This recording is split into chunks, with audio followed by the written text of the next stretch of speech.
Oi gente, boa tarde. Nós vamos então dar continuidade ao nosso trabalho sobre introdução, a nossa segunda aula sobre como introduzir a redação do Enem, ok?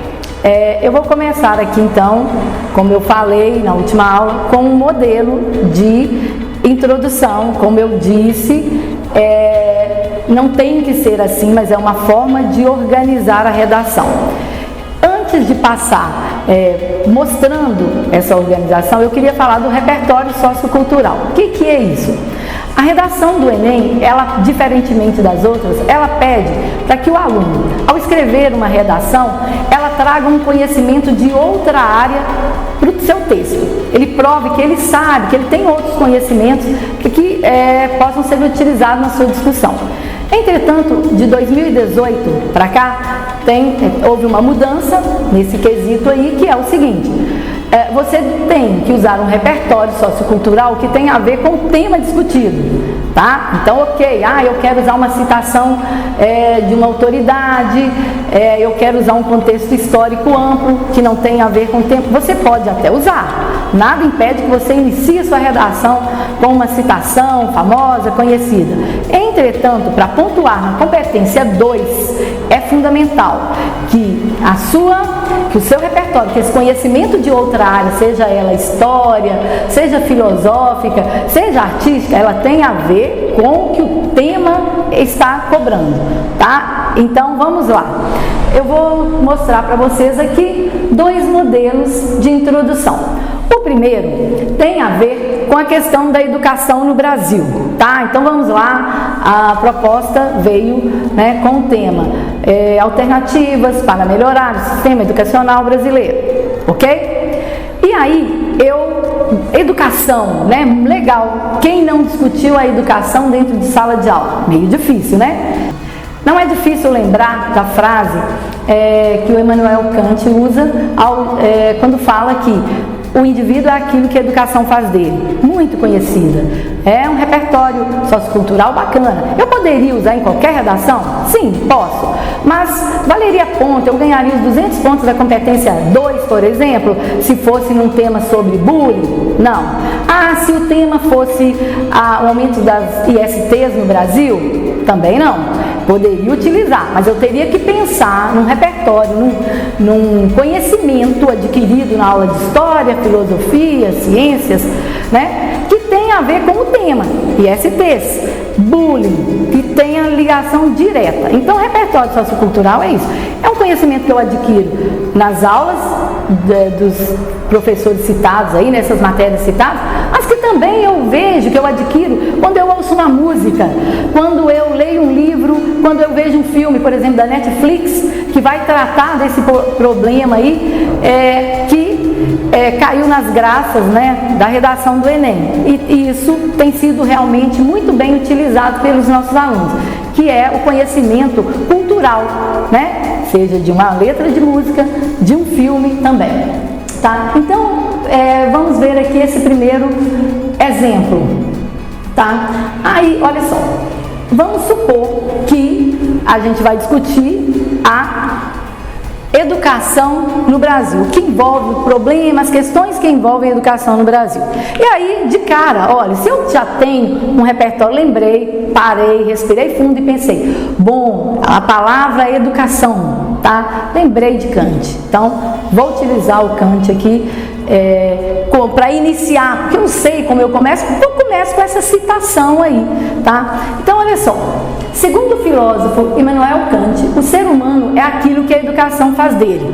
Aqui, ó, eu quero chamar a atenção, vocês estão vendo que o ponto ele está grande, É para chamar a atenção mesmo. Então, fiz uma citação de um filósofo, ok? Tá? Pontuei, parei, deu para o corretor entender, tá? Citei a palavra, uma das palavras-chave aqui no primeiro período introdutório, ok? Primeiro período.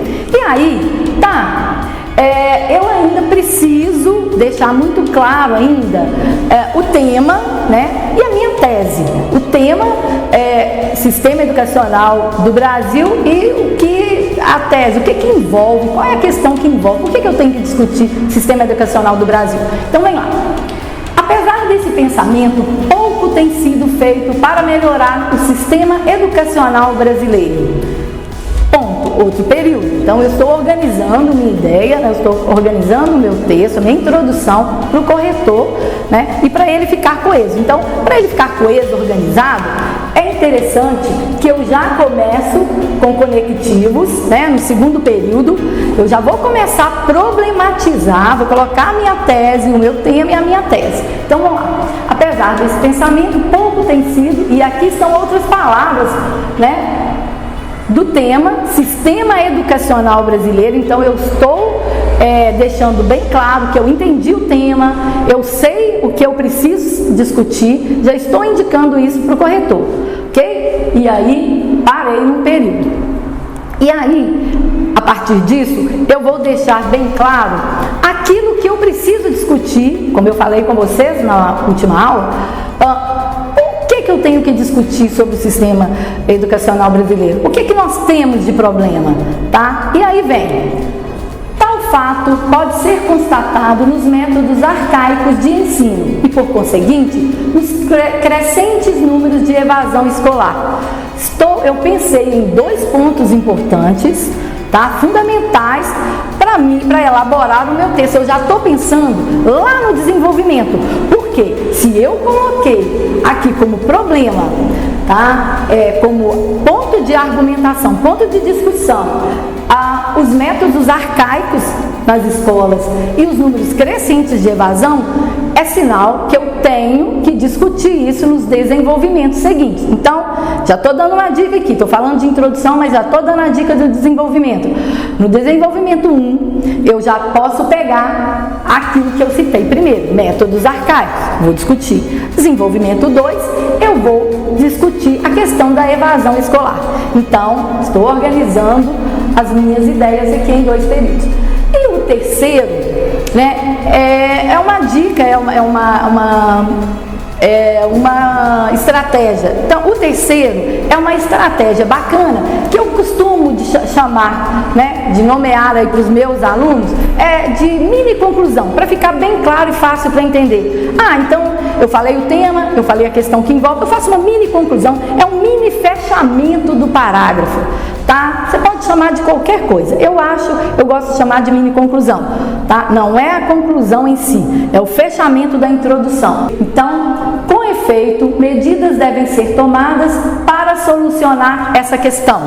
E aí, eu já estou deixando claro também que, além de discutir esses problemas, eu já tenho que pensar em estratégias, que é uma questão que precisa ser solucionada, que precisa ser amenizada, ok? Então, nós temos aqui 3 períodos. E aí, o que eu ganho também com esses 3 períodos? Por que é importante organizar esses 3 períodos? É bom organizar desse jeito?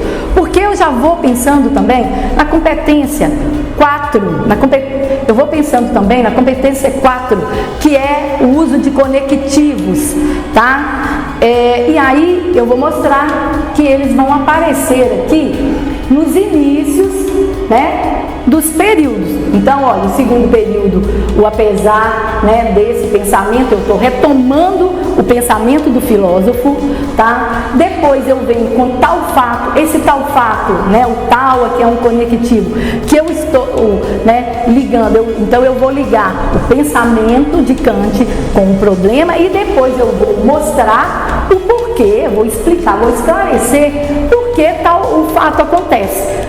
Uma coisa ligada à outra, ideias concatenadas, encadeadas, nada solto, não dá para ter um período introdutório solto, porque você vai perder, né, vai perder ponto, você vai se perder e não vai deixar claro aquilo que você quer falar. Então, a gente termina assim um modelo de introdução. Bom, então aqui, como eu disse, dando continuidade, né, ao modelo de introdução, aqui nós temos outro, porém aqui com a letra de música, um repertório sociocultural investindo na música. Então aqui, o tema aqui é pedofilia, formas de combater a persistência da pedofilia no Brasil. E aí, nós temos aqui então a letra da música Pedofilia, da banda Titãs, como repertório sociocultural. E no segundo período, a gente começa de novo com conectivo, que vai problematizar e trazer a letra de música para o tema. Entretanto, esse problema ultrapassa a letra da canção, Ponto 1, tá aqui, de novo, sociedade brasileira. Eu não estou esquecendo do Brasil, de focar no Brasil. Termino aqui o período, faço o link entre a música e o tema. E de novo, um outro conectivo, olha, desse modo, tá? E aqui nesse último período, eu vou colocar bem claro, deixar bem claro o meu projeto de texto, ou seja, o que eu vou discutir em relação à pedofilia, quais são as causas, o que implica esse problema. E aí temos aqui a falta de esclarecimento familiar, que poderia ser e o fato de o agressor ser íntimo da família, ou seja, conseguir organizar um repertório, linkar com o tema e colocar aquilo que é o meu projeto de texto. Entendidos? Então nós finalizamos aqui a nossa segunda aula de redação. Dê um like, tá? E nos aguarde para a próxima. Um abraço!